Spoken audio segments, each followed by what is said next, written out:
भगवा रंग में अब रंगा गए। देखो मोदी जी फिर से आ गए, भगवा रंग में अब रंगा गए।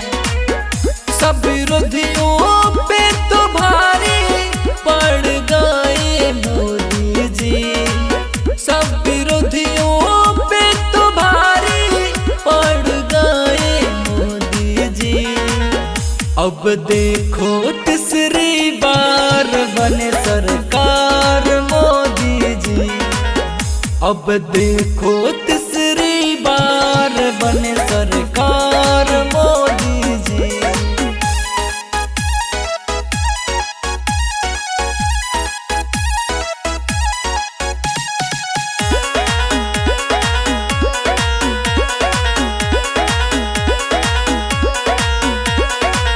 जो देश के दीवाने हैं उन पे देश दीवाना है,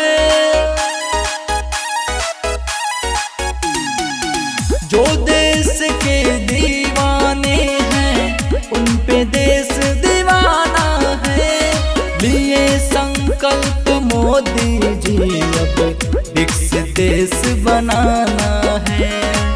शेर बन के सब विरोधियों पे दहाड़े मोदी जी, अब देखो तीसरी बार बने सरकार मोदी जी, अब देखो तीसरी बार बने सरकार मोदी जी।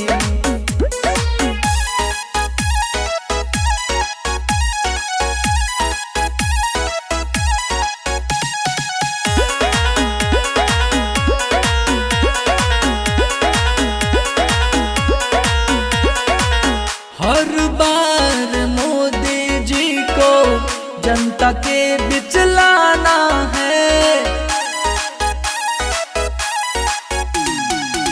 हर बार मोदी जी को जनता के बीच लाना है। देखो बल्लू राजा संग अब मिलके सबने ठाना है। शेर बन के सब विरोधियों पे दहाड़े मोदी जी, अब देखो तीसरी बार बने सरकार मोदी जी, अब देखो